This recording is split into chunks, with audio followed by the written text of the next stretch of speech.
चंद्रशेखर रावण अब सिर्फ एक सांसद भर नहीं रह गए हैं। वे उत्तर प्रदेश की राजनीति में उस नए सामाजिक राजनीतिक समीकरण की तलाश कर रहे हैं जो दलित, मुस्लिम और अति पिछड़ा वर्ग को एक साझा मंच पर ला सके। पश्चिमी यूपी में उनकी लगातार बढ़ती सक्रियता ने समाजवादी पार्टी, बहुजन समाज पार्टी और कांग्रेस तीनों की चिंता बढ़ा दी है।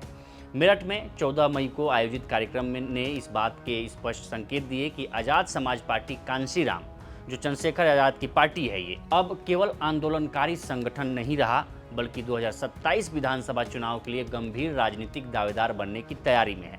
मेरठ में गुरुकुल गार्डन में आयोजित कार्यक्रम में चंद्रशेखर ने जिस तरह सपा और बसपा से आए नेताओं को पार्टी में शामिल कराया, उसने पश्चिमी यूपी की राजनीति में हलचल पैदा कर दी है। समाजवादी पार्टी छात्र सभा के राष्ट्रीय महासचिव बाबर चौहान खरदौनी, बीएसपी नेता तौफीक इलाही, हाजी नूर सैफी, हारून अहमद जैसे चेहरे सिर्फ संगठनात्मक विस्तार का हिस्सा नहीं हैं, बल्कि वे अपने अपने विधानसभा क्षेत्रों में राजनीतिक महत्वाकांक्षा रखने वाले नेता हैं। यही वजह है कि इस घटनाक्रम को राजनीतिक विश्लेषक पश्चिमी यूपी में तीसरे मोर्चे के उभार के रूप में देख रहे हैं। मेरठ की सभा में चंद्रशेखर ने साफ कहा कि उनकी पार्टी प्रदेश की सभी 403 विधानसभा सीटों पर चुनाव लड़ने की तैयारी कर रही है। उनका ये बयान केवल राजनीतिक घोषणा नहीं था बल्कि विपक्षी दलों के लिए चेतावनी भी थी। उन्होंने कहा कि जो नगीना में हुआ वो मेरठ में भी हो सकता है। ये बयान दरअसल उस सामाजिक गठजोड़ की ओर इशारा था जिसके दम पर उन्होंने नगीना में जीत दर्ज की थी 2024 में, और अगले विधानसभा चुनाव यानी 2027 में मेरठ में भी दोहराया जा सकता है। ये बातें उन्होंने कही है। सभा में उन्होंने युवाओं को आगे लाने का जिक्र करते हुए कहा कि संघर्षशील लोगों को अवसर दिया जाएगा, चाहे वे कम उम्र के हों या अधिक।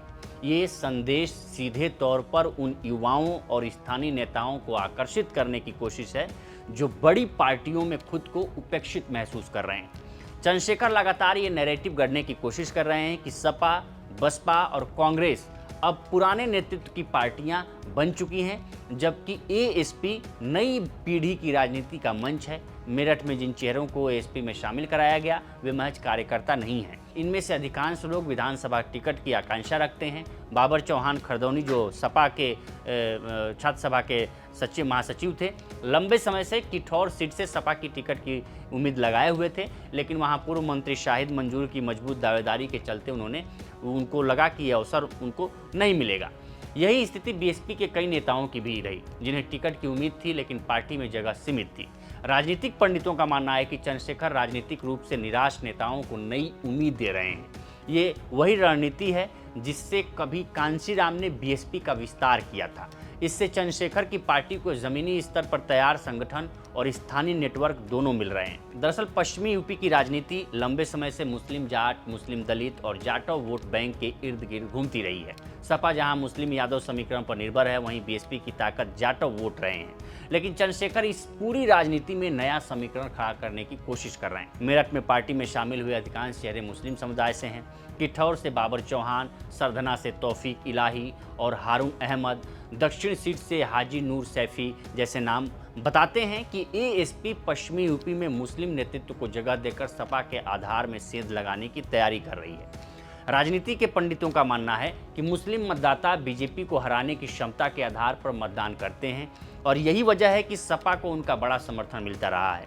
लेकिन अगर एएसपी, जो चंद्रशेखर की पार्टी है, कुछ सीटों पर मजबूत उम्मीदवार उतारने में सफल रहती है और दलित वोटों का एक हिस्सा उसके साथ गया तो मुस्लिम मतदाताओं का एक तबका भी उसके साथ जा सकता है। चंद्रशेखर की राजनीति का सबसे बड़ा लक्ष्य बीएसपी के कमजोर होते आधार को कब्जाना माना जा रहा है।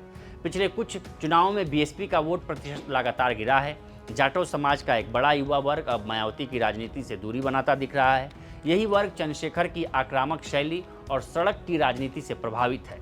मेरठ, सहारनपुर हो, बिजनौर जैसी जगहों पर चंद्रशेखर की रैलियों में उमड़ रही भीड़ ये संकेत देती है कि दलित युवाओं में उनकी लोकप्रियता बढ़ रही है। खासकर भीम आर्मी के दौर से जुड़े युवा उन्हें संघर्षशील नेता के रूप में देख रहे हैं। जानकार भी मानते हैं कि विपक्ष के पास दलित समाज से ऐसा चेहरा नहीं है जो युवाओं को बड़े स्तर पर आकर्षित कर सके। राहुल गांधी के संविधान बचाओ अभियान का असर 2024 में दिखा, लेकिन अगर 2027 में दलित वोटों के सामने चंद्रशेखर जैसा विकल्प होगा तो समीकरण बदल सकते हैं। वहीं चंद्रशेखर लगातार ये कह रहे हैं कि विपक्ष का अस्तित्व केवल चुनावी समझौतों तक सीमित हो गया है। उन्होंने हाल ही में कहा है कि अगर किसी को बीजेपी को हराने के लिए हमारी ज़रूरत है तो उसे हमारे पास आकर बात करनी चाहिए। ये बयान बताता है कि वे खुद को छोटे सहयोगी की भूमिका में नहीं बल्कि निर्णायक शक्ति के रूप में स्थापित करना चाहते हैं। समाजवादी पार्टी के भीतर भी इस मुद्दे पर मतभेद है। पार्टी के कुछ नेता मानते हैं कि एएसपी से गठबंधन दलित वोटों को जोड़ सकता है, लेकिन शीर्ष नेतृत्व फिलहाल इस दिशा में उत्साहित नहीं दिखता। इसकी बड़ी वजह यह है कि गठबंधन की स्थिति में सीटों का बंटवारा और नेतृत्व का सवाल जटिल हो जाएगा। सपा के एक वरिष्ठ नेता का मानना है कि चंद्रशेखर की वैचारिक स्थिति अभी पूरी तरह स्पष्ट नहीं है। उनके मुताबिक दलित मतदाता भावनात्मक रूप से उनसे जुड़ सकते हैं, लेकिन चुनाव में वही पार्टी चुनते हैं जो बीजेपी को हराने की स्थिति में हो। जहां तक बात रही पश्चिमी यूपी की, तो पश्चिमी यूपी सामाजिक रूप से बेहद जटिल इलाका है। यहां दलित और मुस्लिम आबादी कई सीटों पर निर्णायक है। सहारनपुर, बिजनौर, मेरठ, मुजफ्फरनगर, अमरोहा और मुरादाबाद मंडल की कई सीटों पर अगर दलित मुस्लिम वोट एक साथ आएँ तो चुनावी परिणाम बदल सकते हैं। नगीना लोकसभा सीट पर चंद्रशेखर की जीत ने यह साबित किया है कि अगर दलित और मुस्लिम मतदाता एकजुट हों तो बीजेपी और सपा दोनों को चुनौती दी जा सकती है। अब एएसपी यानी चंद्रशेखर की पार्टी उसी मॉडल को विधानसभा स्तर पर लागू करने की कोशिश कर रही है। कुछ मीडिया रिपोर्ट्स के मुताबिक चंद्रशेखर की पार्टी कम से कम 100 अति पिछड़ा वर्ग के उम्मीदवार उतारने की तैयारी में है। इसके अलावा सामान्य सीटों पर भी दलित उम्मीदवारों को उतारने की योजना बनाई जा रही है। इसका उद्देश्य ये संदेश देना है कि पार्टी केवल दलितों की नहीं बल्कि वंचित तबकों की साझा राजनीतिक ताकत बनना चाहती है। चंद्रशेखर की पार्टी अब आंदोलन से आगे बढ़कर संगठन खड़ा करने में जुटी है। पार्टी नेताओं का दावा है कि जिला, विधानसभा, मंडल और बूथ स्तर तक ढांचा तैयार किया जा चुका है। जून से शुरू होने वाला घर घर अभियान इसी रणनीति का हिस्सा है। ऐसे में राजनीतिक पंडितों का मानना है कि अगर एएसपी बूथ स्तर पर मजबूत नेटवर्क बना लेती है तो उसका प्रभाव केवल वोट काटने तक सीमित नहीं रहेगा, वो कई सीटों पर निर्णायक भूमिका निभा सकती है। ऐसे में सबसे बड़ा सवाल यही है कि क्या चंद्रशेखर वास्तव में सत्ता की दौड़ में होंगे 2027 में, या सिर्फ विपक्षी वोटों का बंटवारा करेंगे और उत्कटवा और बीजेपी की बी टीम जैसे तमगा उनके लिए भी हासिल हो जाएगा। तो फिलहाल इस रिपोर्ट में इतना ही। इस पर आपकी क्या राय है हमें कमेंट कर सेक्शन में जरूर बताएं। बाकी देश दुनिया की तमाम खबरों के लिए बने रहें लोकमत हिंदी के साथ। नमस्कार।